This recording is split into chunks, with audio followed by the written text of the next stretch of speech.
Hello and welcome to my channel. I hope everyone is having a wonderful day. Before starting the video, please go ahead and hit the subscribe button. And give this video a like up. Let's go, start now. Iga Swiatek resets to beat Alex Eala at Madrid Open in open title defense. Ahead of the Madrid Open, the tennis channel shared a graphic on X of Alexandra Eala's projected route to the final. This might have seemed a touch premature for the world no. 72. Who is 19 and has never entered a WTA tournament without a wild card, but it looked especially so given her second-round opponent. Seemingly a footnote in Eala's story was Iga Swiatek, defending champion in Madrid, the winner of 4 French Opens, and already a contender to be the greatest women's clay court player of all time at 23. There are limits to what can be read into a social media graphic, but Swiatek's up-and-down start to the year, which most recently saw her lose to nemesis Jelena Ostapenko at the Tennis Grand Prix in Stuttgart, Germany, has lent an air of vulnerability to her tennis even on her favorite surface. In this context, Thursday's 4-6, 6-4, 6-2 victory over Eala was especially satisfying.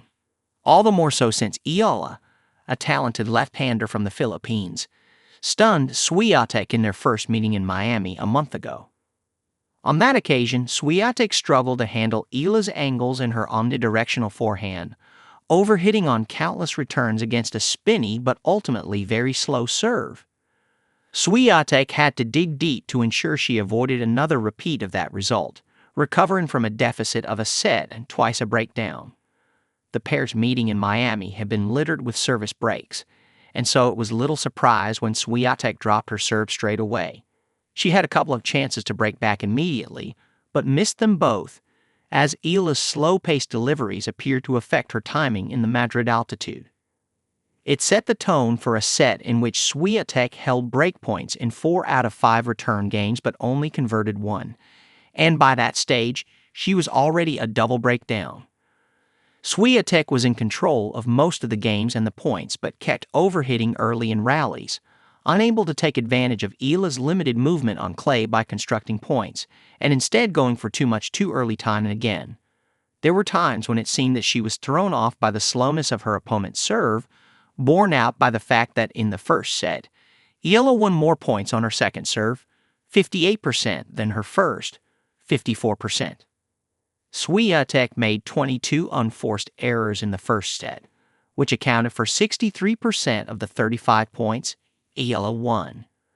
Eala broke again at the start of the second set, helped by another wild double fault from Swiatek when she was up game point. The Filipino was standing well up on the pole's second serve, her aggressive position forcing Swiatek to go for too much.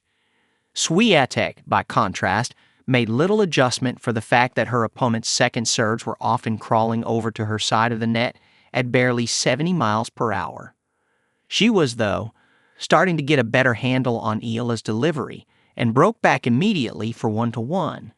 And after exchanging another couple of breaks, Swiatek broke to love with her most patient game of the match, moving Eala from side to side with margin and putting the ball away with plenty of space to the lines to win the second set 6-4 and level the match at 1-all.